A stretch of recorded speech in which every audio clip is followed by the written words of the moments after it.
Doctor Jaishankar ने जो interview दिया है उसमें उन्होंने यही बात की है कि पाकिस्तान के अंदर तक जाकर अटैक कर सकते हैं अगर शंकर ने पाकिस्तान को एक बड़ी तगड़ी किस्म की धमकी लगाई है और अगर हमें कोई ऐसी बात लगी कि पाकिस्तान की तरफ से कोई नुकसान किया गया है या नुकसान करने की कोशिश की गई है, उन्होंने कहा जनाब कि हम आपके ऊपर जो है ना वो हम हमला कर देंगे, we will go deep inside Pakistan. ये देखें, so this is what basically, ये एक उन्होंने बेल्जियन न्यूज़पेपर को इंटरव्यू दिया और उन्होंने सीधा सीधा ये कह दिया कि भैया हम आपको इग्नोर नहीं करेंगे, ठीक है, और हम आपको जो है वो will go deep inside, and this is what the politico has also explained. So Dr. Jaishankar basically is taking a tough line on Pakistan, and that tough line is definitely makes the case कि India समझता है कि nobody can stop us, nobody can tell us, nobody can educate us, nobody can warn us, nobody can tell us what to do and what not to do. हमें कोई बंदा ये ना बताए हमने क्या करना है. हम एक आज़ाद मुल्क हैं. We will not listen to any country. We will not pay attention to any country, and it will be decided by us. Only by us. ये सिर्फ हम ही डिसाइड करेंगे और कोई बंदा इसमें डिसाइड नहीं कर सकता. This is a perspective that is coming from India. अब पाकिस्तान क्या कहता है? पाकिस्तान खामोश है. पाकिस्तान कहता है कि I don't have to present myself as an aggressor. Let India do this. At the end of the day, it will be the guns that will determine the peace. The guns, the Rafales, the J-10C, the PL-15, F-16, S-400, these are basically the military hardwares. लेकिन doctor Jaishankar को अब ये सारा कुछ बोलना पड़ता है, उसकी वजह है ना एक. अगर ये डॉक्टर जयशंकर नहीं बोलते तो क्या होगा? Obviously, he will be asked कि भाई तुम क्या कर रहे हो? This is your job to make the case. ये आपकी जॉब है, ये आपका काम है, ये केस बिल्ड करना. और अगर आपने ये केस बिल्ड नहीं किया तो देन ऑब्वियसली लोग तो उनसे पूछेंगे ना कि क्यों भाई, क्या वजह है कि तुम इंडिया का केस नहीं बना रहे. सो इंडिया का केस यहाँ पे बड़ा क्लियर है. इंडिया का केस ये है कि पाकिस्तान के ऊपर हमें एक offensive approach. India is a revisionist power.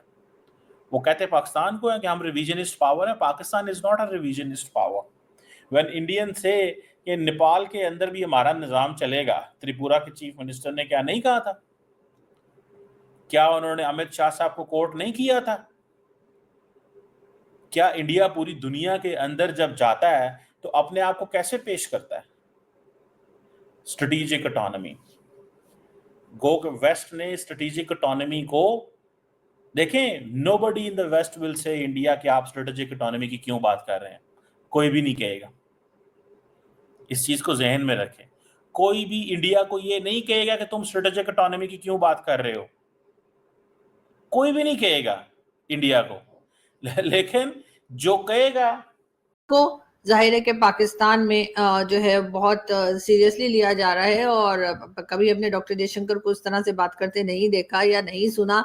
वो हमेशा से बहुत ही बैलेंस रह के बात करते हैं, लेकिन इस बार लग रहा है कि उन्होंने जो स्टेटमेंट दिया है वो काफी सख्त किस्म का स्टेटमेंट है. काफी सीरियस होके बात की जा रही है और पाकिस्तान को शायद वार्न भी किया जा रहा है कि अगर कोई किस्म का भी अटैक या नुकसान भारत में हुआ तो भारत की तरफ से पाकिस्तान के अंदर की तरफ जो है वो अटैक किया जा सकता है. और जाहिर है कि वो अटैक वो ना तो फोर्सेस के ऊपर करने को कह रहे हैं, ना ही वो आम सिटीजन्स के ऊपर करने को कह रहे हैं. वो जो टेरर आउटफिट्स जो बताए जाते हैं पाकिस्तान में, या जो टेरर कैंप्स हैं, या जो टेररिस्ट यहाँ पर कहे जाते हैं, चाहे वो हाफिज सईद हो, चाहे वो मसूद अजहर हो और इसी तरह के दूसरे कई लोग, उनके ठिकानों पर अटैक करने की बात की जा रही है. और यही कहा जा रहा है कि उनके ठिकाने अगर पाकिस्तान में अंदर की तरफ हैं तो वहां पर भी अटैक किया जा सकता है. ऑपरेशन सिंदूर के बाद बहुत से लोगों का ख्याल ये पाकिस्तान में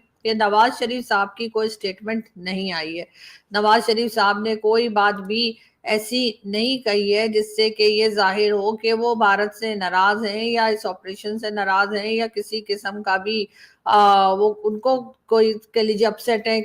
लेकिन बहुत से लोगों का ये भी ख्याल है कि क्योंकि नवाज शरीफ साहब की जो है वो पीएम मोदी के साथ अच्छी दोस्ती रही है और जैसे सभी जानते हैं कि वो मरियम नवाज की बेटी की शादी में भी मोदी जी आए थे, तो उसको लेकर शायद नवाज शरीफ जो है वो बात नहीं कर रहे हैं।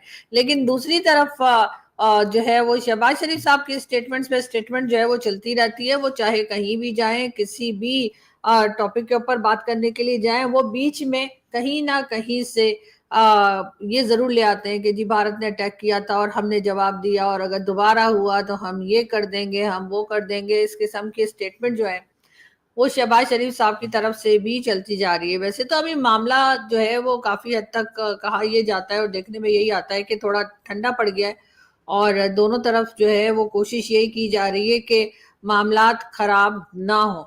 लेकिन जाहिर है कि हमारे पॉलिटिशियंस जो हैं उनकी तरफ से भी अभी तक स्टेटमेंट कोई ना कोई आ जाती है कि जी हमने बहुत बड़ा मुकाबला जीत लिया, हमने बहुत बड़ा तीर मार लिया, हमने जंग जीत ली, हमने ये कर लिया। वही सब कुछ जो 65, 71 और बाकी की जो भारत के साथ हमारे क्लैशेस रहे उसके वक्त हम अपनी स्टेटमेंट देखा करते हैं, उसी किस्म की स्टेटमेंट इस वक्त भी चल रही हैं। और साथ साथ भारत की तरफ से भी वैसे तो देखने में यही आया है कि वो लोग भी अब बाकी दुनिया की भी बात करने लगे हैं, चाहे उनके टीवी चैनल्स हों, चाहे उनके यूट्यूबर्स हों।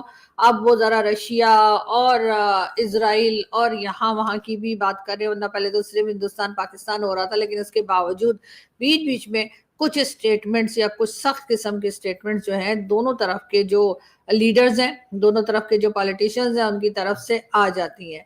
और उसी जय हिंद दोस्तों। डॉक्टर जयशंकर यानी कि भारत के फॉरेन मिनिस्टर एक बेल्जियम के एक प्रेस वार्ता में उन्होंने एक पाकिस्तान को एक बहुत बड़ी वार्निंग दे दी है, जिसको लेकर पाकिस्तानी मीडिया में खलबली मची हुई है। वहाँ पे जयशंकर ने पाकिस्तान को एक सीधा चुनौती देते हुए बोला कि पाकिस्तान अगर अब कुछ भारत पे या तो टेररिस्ट अटैक या कुछ भी करने की कोशिश करेगा तो भारत इसका मुंह तोड़ जवाब देगा। और भारत सबसे बड़ी बात है कि भारत पाकिस्तान के अंदर घुसकर पाकिस्तान को मारेगा, जो कि पाकिस्तानी मीडिया को अच्छा नहीं लगा है किसी भी एंगल से। और वो पाकिस्तानी मीडिया ये एक अपना नैरेटिव बनाना चाहती है कि हिंदुस्तान हमारे खिलाफ़ है। पाकिस्तानी मीडिया में यहाँ तक चर्चा हो रहा है कि भारत कुछ भी कदम उठाता है तो भारत को कोई बोलने वाला है नहीं, ना भारत को कोई चेतावनी देता है, ना ही भारत को कोई कुछ बोलता है।